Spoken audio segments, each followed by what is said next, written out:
몽골의 침략에 맞선 강화천도 바람직하였는가에 대한 주제를 가지고 말씀을 나누겠습니다. 이제 저희가 사전에 조사를 했더니 사실 그 토론은 찬반으로 나누어져 가지고 서로 다른 입장에서 다른 사람의 의견과 자기 의견을 논리 있게 설명하는 방식인데, 이번에 이 주제에 대해서는 대부분이 이제 부정적인 의견들을 많이 가지시고, 사실 긍정적인 어떤 정당성을 찾아서 말씀을 할 수 있는 분이 몇 분 거의 안 계시더라고요. 그래서 오늘은 어떤 찬반 토론보다는 그 당시의 상황, 그다음에 배경, 그리고 이제 우리가 생각하는 이제 이러한 것들을 자유롭게 의견을 나누는 걸로 하겠습니다. 제가 먼저 이 배경에 대해서 교과서에 나온 내용을 이제 말씀을 드리고자 합니다. 이 교과서는 지금 방송통신대학에서 교양 과목으로 지금 공부하고 있는 내용을 가지고 제가 좀 인용을 했습니다. 고려는 11세기 거란의 침략을 물리치고 100여 년간 평온을 누렸으나 12세기 이르러 지배층 내부의 모순과 분열이 심해졌다. 이자겸이 난 이후 문벌 귀족들은 대외적으로 금과 사대 관계를 맺어 자신들의 권세와 부를 지키려고 하였다. 금나라에 대한 사대를 반대하면서 서경 출신의 정지상, 류총 등은 서경천도를 추진하고 개경 귀족과 대립하였다. 1170년에는 무신에 대한 차별에 분노하여 폭발한 무신난이 일어나는 고려사회는 크게 동요를 하였다. 무신 정권은 정중부, 경대승, 이민을 거쳐 최충원과 그의 아들 최후의 집권에 이르러 안정기에 들어섰다. 무신 집권기에 농민에 대한 수탈이 강화되자 농민들이 각지에서 봉기하였고 노비들의 신분 해방 움직임도 나타났다. 대외적으로 13기에는 유목민족 몽골이 크게 일어나 대제국을 이루면서 고려를 여러 차례 침략하였다. 30년에 거친 긴 전쟁에서 최씨 무인 정권은 강화도로 수도를 옮겨 항전하였다. 고려의 백성들은 몽골군의 침략에 맞서 싸우면서 한편으로 강화도의 고려 조정과 지배층에 수탈당하는 고통을 겪어야 했다. 고려 조정은 몽골의 압력에 굴복하여 개경으로 한도하였고 무인 정권은 붕괴하였다. 이후 고려는 원나라의 간섭을 받게 되었다 하는 내용입니다. 제가 이 논제를 이제 채택한 것은 사실 저희가 교육을 받았을 때 그때 당시에는 이제 군부 정권이죠. 박정희, 전두환, 노태우로 이어지는, 사실 몽골의 침략에 맞선 우리 고려의 그런 무신 정권에 대해서 상당히 긍정적이고 정당성이 있다고 저희는 이제 배웠던 기억이 납니다. 그리고 더군다나 삼별초와 같은 극한 항쟁에 대해서 상당히 이제 우리 대한민국의 주체성이랄까 그러한 쪽을 많이 강조하였죠. 이번에 이제 이 논제를 다루면서 느낀 것은 역사를 보는 관들이 많이 달라져 있다는 겁니다. 즉, 몽고의 침략에 맞선 강화천도에 대해서 저희가 배웠던 내용과 달리 상당히 부정적인 말씀들이 많았고 의견들이 많았더라는 거죠. 인터넷에서 검색을 해보니까 그러한 내용은 쉽게 파악이 될 수 있었습니다. 조금 더 우리가 좀 세밀하게 들어가기 위해서 그 1219년 그 몽골군과 함께 강동성에서 정하고 있던 거란군, 즉 이제 몽고 제국이 막 발전을 하면서 거기에 거란군들이 밀려서 이쪽 그 우리 고려로 침범을 하죠. 그래서 그 거란군을 이제 소멸하기 위해서 이제 몽고와 이제 고려가 연합 작전을 하고 그 후 이제 그 맺은 형제의 맹약이 있습니다. 이 형제의 맹약이 일단 그 몽고하고 첫 대외 관계니까 이게 어떤 의미가 있었는지 한번 좀 살펴보도록 하겠습니다. 죄송합니다. 목소리가 갑자기. 이거는 좀 우리 김영희 원장님께서 한번 말씀을 좀 해주실까요? 네. 우리가 이제 고려 그 고종 6년이죠. 1219년에 그 강동성, 지금의 이제 평남 강동인데 그 강동성에서 그 거란군이 항복을 하고요. 열흘쯤 지난 다음에 이 고려와 몽골 사이에 아주 밀고 당기는 협상 끝에 하나의 그 외교 협약이 해결이 됩니다. 우선 그걸 여몽 협약이라고 하는데 내용을 한번 살펴보면요. 1. 고려는 거란 부대 평정의 큰 은혜에 보답하기 위해서 몽골에 대해서 투베이의 예라고 그래가지고 투베지대라고 저희는 표현을 하고 있고요. 투베지대를 표하고 매년 몽골에 공문을 바친다. 2. 몽골은 매년 10명 이내의 사신을 고려에 파견한다. 몽골 사신은 푸젠완누의 동진국을 경유한다. 3. 고려는 몽골 사신에게 소정의 공물을 바친다라는 내용이었습니다. 여기서 말하는 그 투베의 예라는 것은 항복을 의미를 하게 되는 거죠. 그리고 몽골 사신이라는 것은 조공을 받아가는 수납 사절입니다. 그래서 이제 이 협상 과정에서 이제 자연스럽게 그 몽골 측의 요구가 형제의 나라가 되자는 몽골 측의 요구가 자연스럽게 수용이 됩니다. 그래서 이제 이로써 이제 고려는 형식상의 그 기존의 금나라하고 지금 새롭게 부상하는 몽골 이 두 개의 상국을 갖게 되지요. 당시 몽골은 그 남진 전략을 강화해가지고 그 징기스칸이 중국 점령을 목표로 삼아놓고 있는데 그 방법은 중국 북부의 그 금나라하고 남쪽의 송나라에게 모두 항복을 받고 중원을 자기 지배하에 두는 것이 목표였습니다.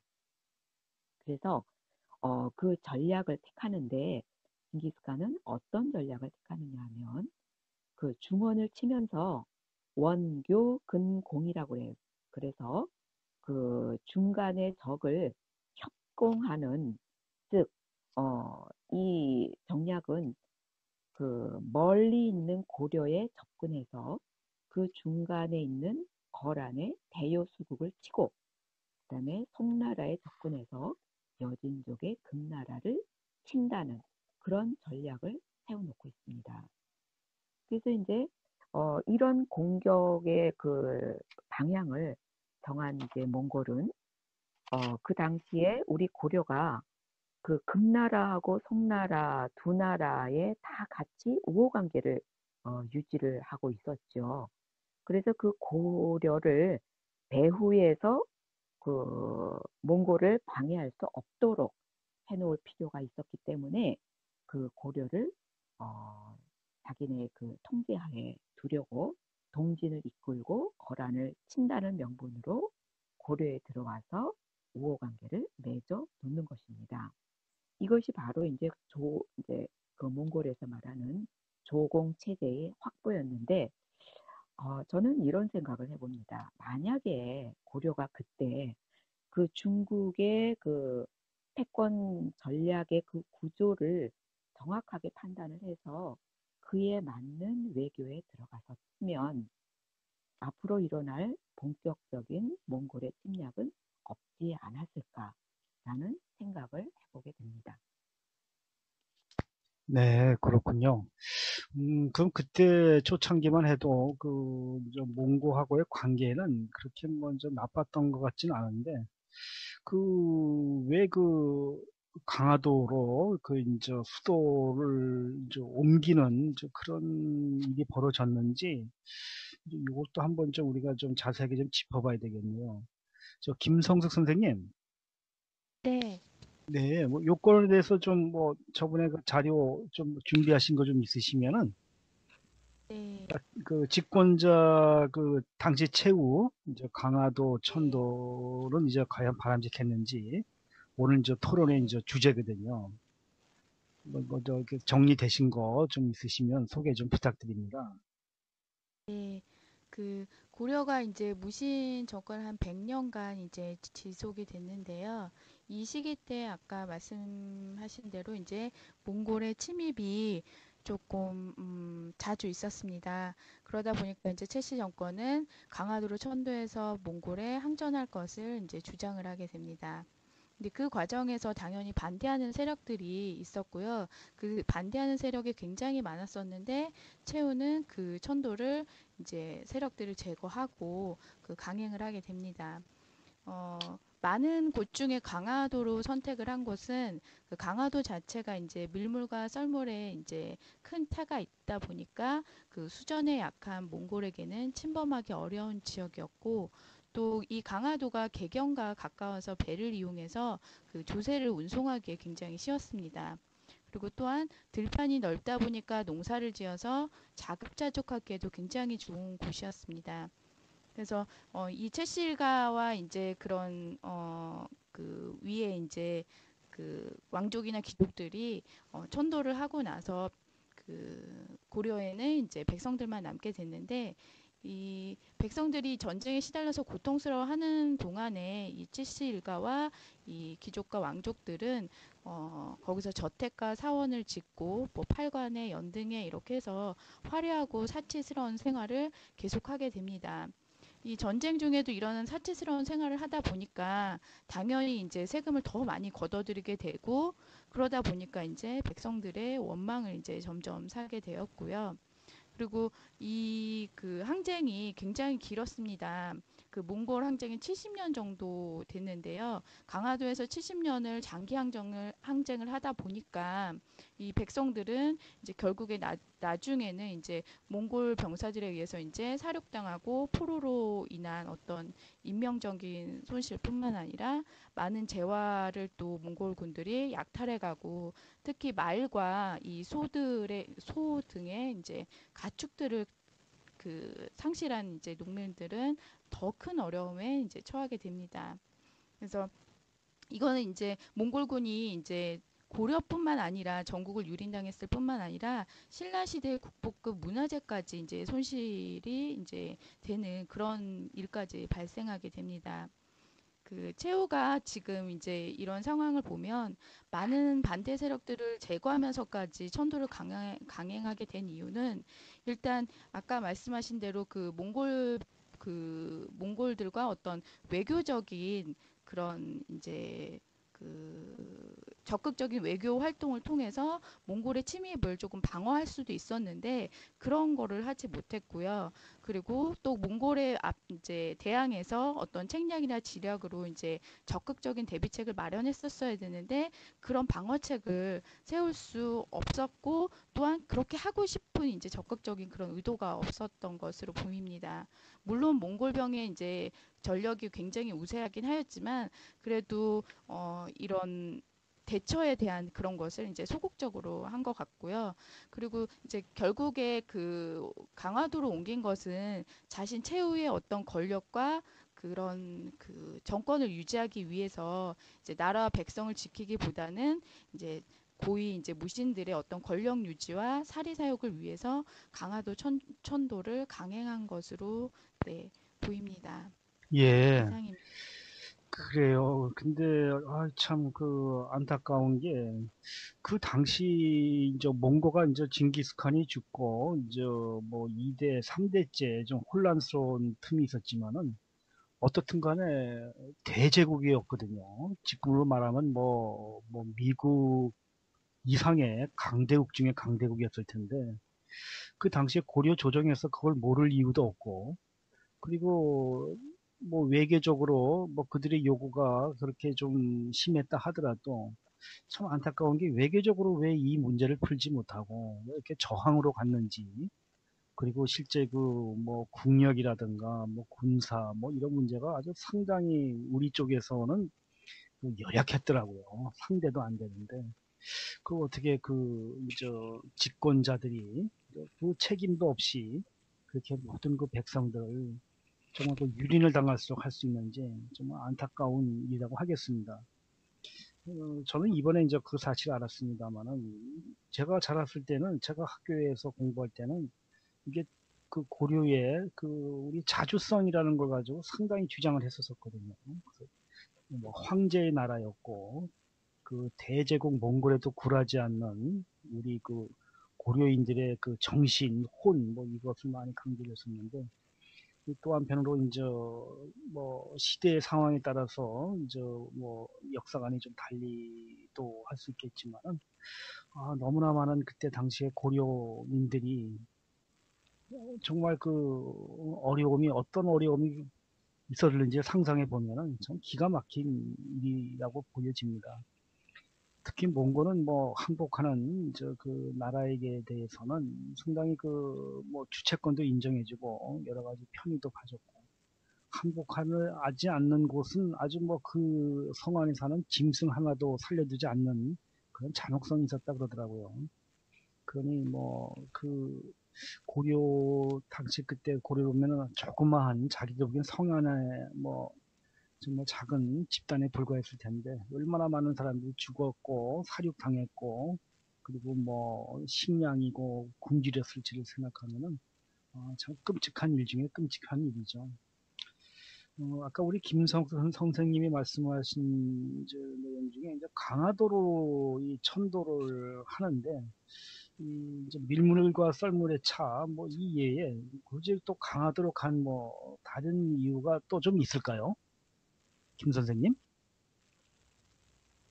아까 잠깐 말씀드렸는데 이제 그 그 강화도 자체가 굉장히 들판이 넓고 또 그리고 이제 그 토지 자체가 조금 좋다 보니까 농사를 지어서 자급자족하게 굉장히 좋았습니다. 그리고 또한 이제 이 사람들이 이 그 집권 세력들이 이제 호화로운 생활을 하기 위해서는 세금을 더 들여와야 되는데 이 개경과 가까워서 이제 이 배를 이용해서 조세를 또 운송하기에 굉장히 좋았던 것으로 보입니다. 그러니까 이 옮기기 전에 이 최씨 그 최우는 이제 많은 이제 정보를 강화도에 관련된 정보를 많이 수집했더라고요. 그래서 모든 이제 자급자족이 가능하고 안전하게 또 그런 호화로운 생활을 영위해 나갈 수 있기 때문에 강화도를 선택했던 것 같습니다. 네, 그렇군요.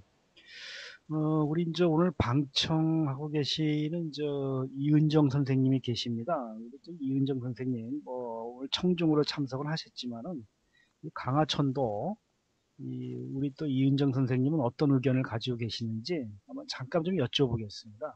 이은정 선생님, 네, 이은정입니다. 예, 예, 예. 네, 한번 네, 의견 저도, 있으면 좀 주셔요. 예, 예.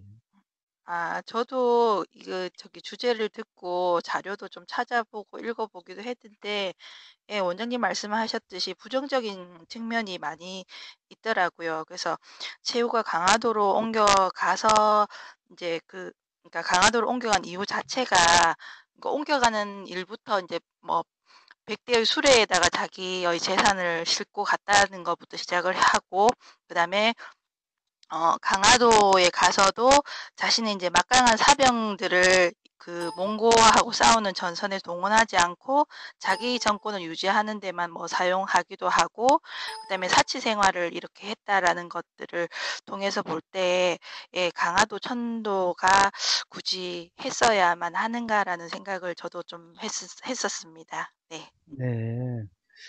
우리 저 권수정 선생님 부산에서 지금 그 참여하고 계시는데 오늘 제가 갑자기 좀 참석 좀 부탁을 드렸어요. 저 권 선생님, 네, 우리 권 선생님 의견은 좀 어떠셔요?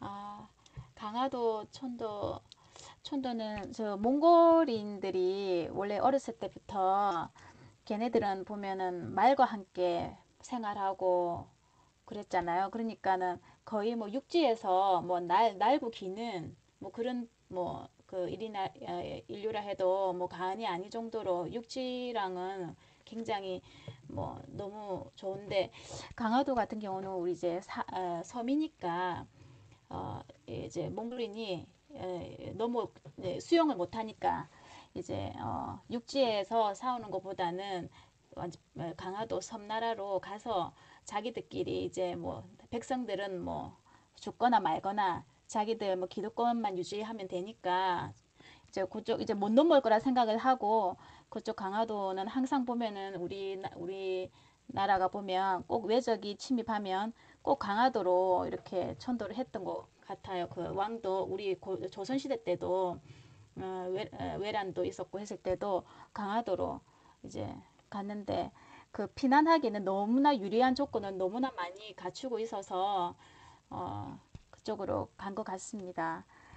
그는 이제 뭐 백성들은 뭐 안중에도 없고 그냥 뭐 자기들 기득권만 유지하기 위해서 간 거니까 저도 굉장히 부정적이고 뭐 그 시대 때 정권을 유지했던 그 무신들인데 너무 백성을 이렇게 버려두고 간 게 원망스럽고 저도 굉장히 부정적으로 보고 있습니다.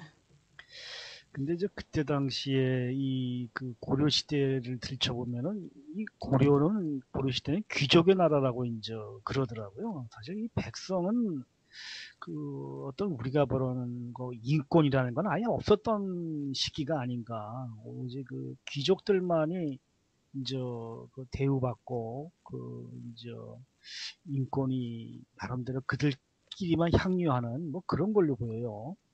그 백성이나 뭐 그 밑에 천민 또한 뭐 사람 대접을 거의 뭐 받지 못했다는 여러 가지 그 기록이 나오더라고요. 그래요. 말씀 감사하고요.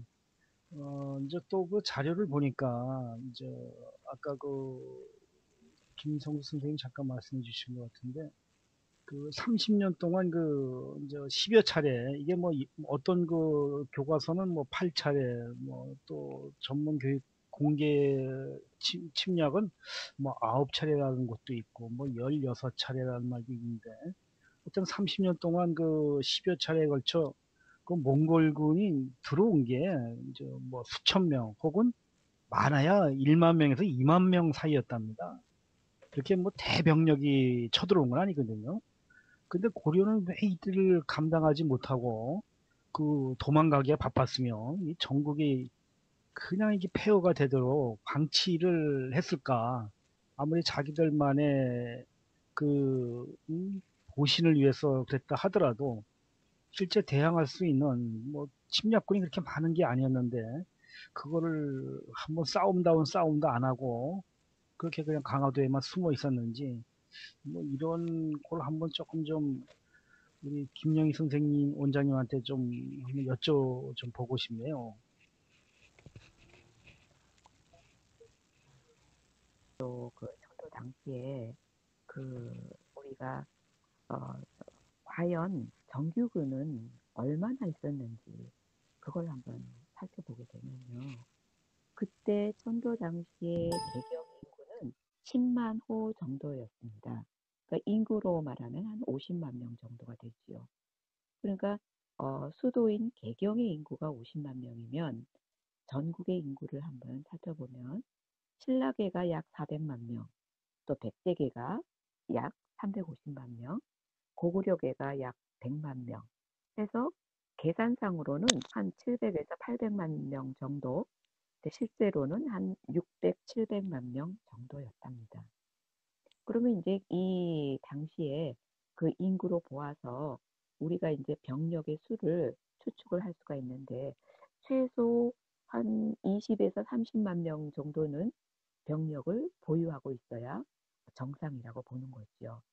근데 무신 정권이 탄생하면서 고려의 중앙군은 그 무신 정변 그 정권의 사병으로 흡수가 됩니다. 그래서 이제 무신 정권을 뒷받침하는 그 도방의 일원이 되었고요. 그 수는 뭐 한 3, 4천 명, 이 3, 4천 명에 달했다고 합니다. 원래 이제 그때의 고려의 군대는 중앙상비군과 지방군으로 구성이 되어 있는데 그 중앙상비군은 한 4만 5천 명 정도 그리고 이제 그 지방군은 나라에 이렇게 국난이 닥쳤을 때 징집이 되는 지방군인데 어, 농사짓는 장정들로 구성이 되어 있죠. 그 중앙상비군은 그 말 그대로 상비군이지만 그 지방군은 그 농민들 그 군역을 살아야 하는 지방에서 농사짓는 장정들로 구성이 되어 있었습니다. 그래서 이제 조정과 그 무신 정권이 강화도를 이제 천도해 버리는 바람에 이 본토에서는 지방군을 징집할 수가 없었어요.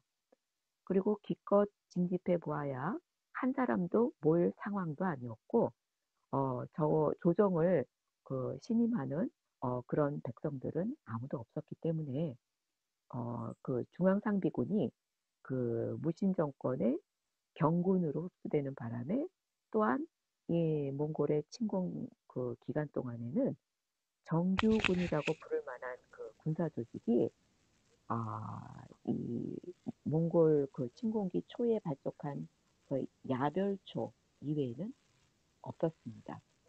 그래서 이제 야별초는 이제 우리가 침공기 말 정도에 가면 재편되어서 그 삼별초로 재편이 되지요. 근데 병력이 한 5, 6천 명 이렇게 달하지만 이들이 다 어디에 있냐면 강화도에 있죠. 그래서 전투에 대규모로 투입된 일은 단 한 번도 없었답니다. 그냥 가끔 한 기백 명 정도의 단위로 육지에 나가서 유격선을 벌이는 것이 전부였다고 하니 이런 상황이었기 때문에 그 30년 몽골 침공기 동안에 그 양국군이 전력을 총동원한 대결은 단 한 차례도 없었다고 합니다. 참, 이거 참 슬픈 이야기네요. 이제 무신들이 짓고 나면은 적어도 문신이 아니라 무신이니까, 뭐, 싸움이고 국방에 대해서만큼은 국민들이 그나마 안심을 하리라고 봤을 텐데, 얼마나 그 믿는 돕게 발등지킨다고, 얼마나 허망했겠습니까? 도리어 도망가기 바쁘고, 싸움 한 번 안 하고 말이죠. 그 지도자들로부터 배신당한 그 민중의 마음이 어떠했을까 하고 한번 좀 생각해 보니 이것 또한 참 슬프기 짝이 없네. 근데 이제 그나마 다행히 이제 보니까 뭐 그 김윤후라는 이제 분이 계시더라고요. 그 처인성 전투인가요? 아마 이게 드라마에서도 한번 방영이 된 것 같은데 혹시 그 드라마의 제목 혹시 아시는 분 계세요? 그 사극 이 김윤후에 대해서 나온 게 있는데 다들 모르세요? 네, 잘 모르겠는데. 어, 이게 뭐더라? 이게 KBS인가 어디 SBS에서 이 김윤호가 이제 보니까 이 승려더라고요. 승려로 나와서 거기다 또 어디 뭐 이게 뭐 상당히 천민 중에 한 분으로 나와가지고 뭐 그렇게 하다가 그런데 이게 오늘 조사를 이거를 누가 안다미 선생님이 좀 해주시겠다고 하셨는데 이제 이분이 오늘 갑자기 못 나와서 내용이 자꾸 그러는데 오늘 어떻게 우리 원장님 뭐 좀 아시는 거 있으면 좀 설명 좀 부탁드려 볼까요? 안다미스님 오늘 하실 역할이 굉장히 많으셨는데 제가 그 알고 있는 그 내용에 대해서 어, 잠깐 말씀을 드리자면은 우리가 이제 그 몽골 침입 30년간에 보통은 한 이제 10여 차례에 걸쳤다고 하는데 어떤 교과서에서는 몽골 침입을 9회, 뭐 또 6회, 또 11회 이렇게 조금씩 차이는 있습니다. 그래서 이제 30년간의 11회에 걸쳐서 이제 몽골의 침입 중에서 고려가 유일하게 아주 대승한 전투가 있는데 그것이 이제 몽골 그 2차 그 침공 중에서 김윤후의 공으로 막아낸 처인성 전투가 됩니다. 그래서 조금 전에도 제가 말씀을 드렸다시피 고려의 정규군의 활동은 없었고요. 관군의 활동은 없었고, 이 전투는 그래서 관군의 도움 없이 순전히 그 자발적으로 그 상리를 지키러 나선 하층민들, 왜 여기서 이게 하층민이 되냐면 처인성이 처인 부곡이었습니다. 그래서 우리가 고려 때 보면 지방의 특수행정구역 중에서 향소 부곡이 있지요. 그 중에서 이제 부곡민들인데 그 부곡민들에 의해서 승리를 한 전투여서 더욱 빛이 나는 거죠. 그래서 고려 조정에서는 이 김윤후의 공로를 인정을 해서 그 사람을 정삼품 상장군에 임명을 했지만 김윤후는 그 상장군의 벼슬을 사양을 합니다.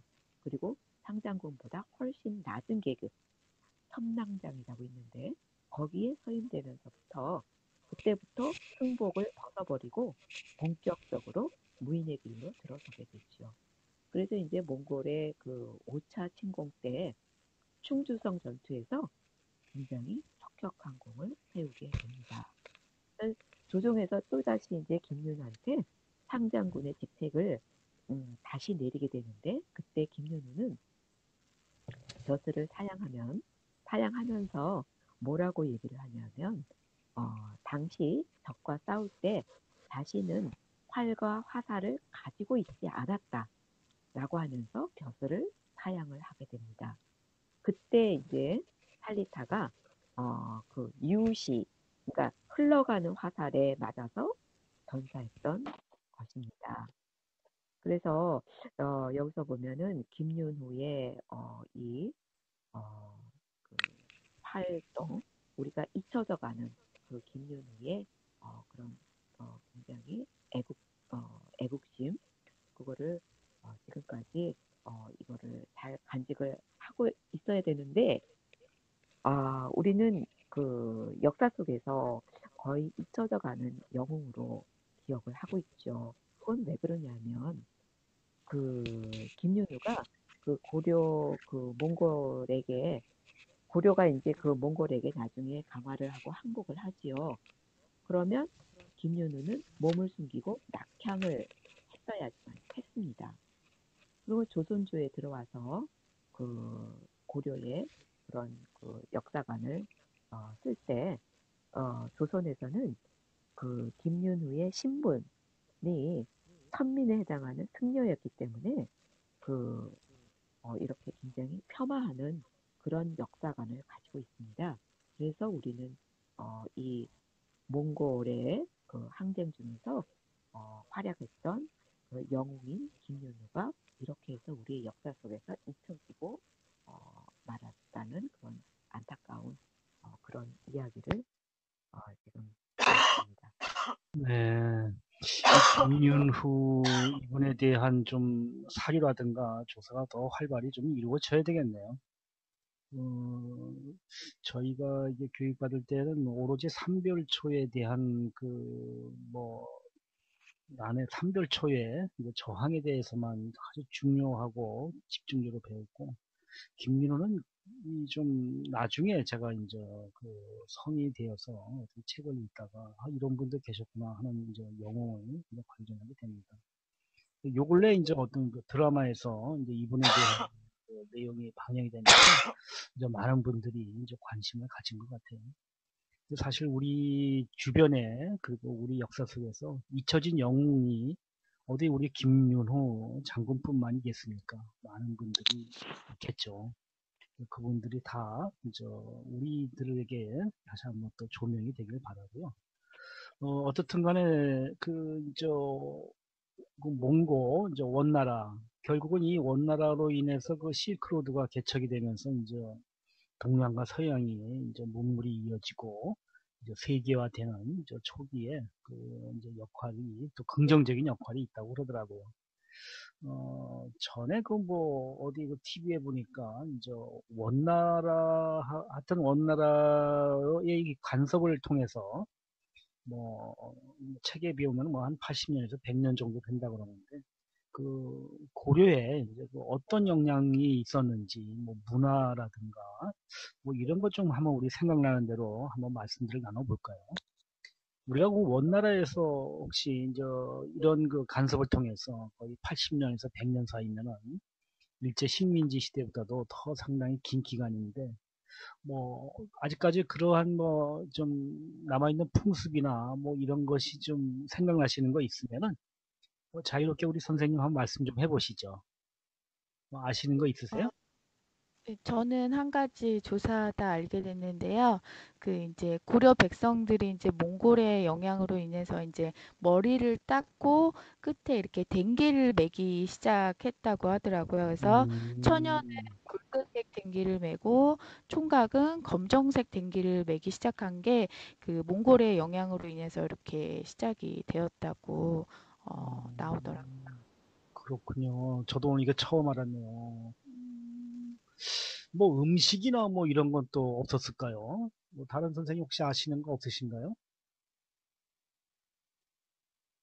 이게 많은 영향을 받았을 텐데, 뭐 음식, 뭐 이런 거, 그다음에 서구 문물 같은 거, 거기다 우리가 또 고려라는, 코리아라는 그 뭐, 그 이름도 뭐 이제 그때서야 비로소 이제 알려지기 시작했다는 이제 주장도 있고, 또 실제 뭐 그런 기록도 있다고 합니다만, 뭐 다르시면 혹시 뭐 우리 네, 그, 제가 예, 예. 그때 보면은 우리가 이제 고려 이제 몽골하고 그때는 이제 이미 원나라죠. 그 원나라가 그 세조 때 오면은 그 원 국호를 이제 원이라고 하고 그 강화를 우리하고 고려하고 강화를 맺게 되는데 그 강화를 맺으면서 이제 우리는 이제 그 부마국으로 되면서 그때서부터 우리의 그 왕은 고려의 왕은 그 원나라의 공주와 결혼을 하는 그런 풍습이라기보다도 그거는 이제 그 강화의 하나의 조건이었죠. 그래서 그런 어, 제도가 쭉 이어집니다. 그래서 우리가 제가 여기서 조금 그 강화를 할 때 그때의 그 배경을 조금 말씀드려도 될까요? 예, 예, 그러시죠. 우리가 이제 1259년이 되면 그 몽골은 이제 다시 이제 그, 그 몽골과 이제 교섭이 시작이 되거든요. 근데 이제 몽골이 개경으로 하고 그 태자를 입조하라는 조건을 내놓습니다. 이에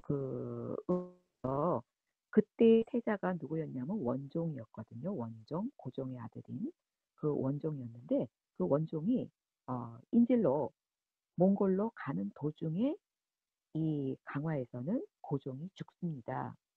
그래서 이제 그때 또 상황이 몽골 황제가 헌종이었는데 그 헌종도 마침 사망을 합니다. 그러면 이제 몽골에서는 그 다음 이제 황제 선출을 위해서 쿠릴타이라고 하는 이제 족장 회의가 열리게 됐는데 그때 징기스칸의 손자인 쿠빌라이하고 아락케라는 두 세력이 서로 겨루고 있었죠. 그리고 그래서 이제 고려로서는 화의를 할 상대가 애매한 상황에 있었습니다. 그래서 이제 원종이 거기 이제 몽골로 가는 도중에 결단을 내립니다. 그래서 중국의 그 개봉 근처에서 그 세조, 세조인 쿠빌라이를, 이게 나중에 세조가 되는 쿠빌라이를 만나게 되죠. 근데 쿠빌라이는 그 당 태종도 굴복시키지 못한 그 나라의 태자가 스스로 찾아왔다고 굉장히 기뻐합니다. 그때 약속을 한 것이 고려를 다시는 침공하지 않겠다라고 그때 그 원종하고 약속을 하게 됐죠. 이때는 원종이 아니었고 태자의 신분이었기 때문에 그리고 이제 30년간 침공을 해도 이제 굴복시키지 못한 고려하고 강화를 맺는 것은 그 자기가 그 몽골에서의 그 황제가 되려는 그의 입지에도 굉장히 도움이 되는 일이었죠. 그래서 이제 쿠빌라이는 이제 고려의 제도하고 풍속을 존중하겠다는 뜻을 밝히고 그 몽골군의 호의를 붙여가지고 원종을 귀국을 시킵니다. 그래서 이제 강화로 다시 이제 돌아온 원종은 그때 임연을 이제 김준이 그 세력을 잡고 있었는데 임연을 이용해서 김준을 제거시키고요. 그런데 이제 그 임연은 몽골에 굴복하고 이제 그 육지로 나가는 것을 거부를 하지요. 그리고 원종을 폐위하려고 했습니다. 그런데 이제 원종은 이 그 쿠빌라이의 도움으로 4개월 만에 다시 복위를 하게 됐죠. 그리고 이제 다시 이제 몽골로 들어간 원종은 쿠빌라이한테 먼저 혼인을 맺을 것을 먼저 간청을 합니다. 그건 왜 그럴까요? 자기 몽골의 힘을 빌려서 왕권을 강화하기 위한 것이었죠. 근데 쿠빌라이가 이를 받아들여서 그의 이제 쿠빌라이의 막내딸인 제국대장 공주를 고려 그 태자, 그러니까 원종의 아들이죠. 태자인 충렬왕과 결혼을 시켰고 그 이후로 고려왕은 그 원의 공주하고 결혼하는 것이 관행이 되었다고 합니다. 그래서 이제 고려로 돌아온 원종은 1270년 그 6월 개경으로 환도를 하게 됐죠. 이것이 이제 쭉 이어져서 원과 강화를 맺고 그 원의 그 내정 간섭기로 쭉 이어지게 되는 그런 사건이 되겠습니다. 네. 이 광화천도 뭐 이 오늘의 문제는 그 사실 뭐 우리뿐만이 아니라 지금 집권을 하고 있는 우리 정치인들, 그다음에 지도자라고 자처하시는 분들, 그 역사의 사실을 그리고 또 이거를 바라보는 좀 많은 국민들의 이제 의견도 좀 한번 들어봤으면 좋겠네요. 그때 모습이나 지금 모습이나 많은 그 유사한 부분이 있는 것 같아요. 우리와 같이 주변에 강대국 팀에 끼어 있는 이제 우리 대한민국, 그다음에 또 아직 그 북위에 있는 우리 저기 저 북쪽도 마찬가지고 사실 이제 이게 좀 극복을 하고 지혜로운 좀 그걸 갖고 해야 될 텐데 참 안타까운 일입니다. 하여튼 오늘은 뭐 논제 자체가 조금 부정적일 수밖에 없는 그런 강하천도의 이제 이야기를 나눠봤고요. 녹화는 여기서 좀 마무리를 하겠습니다.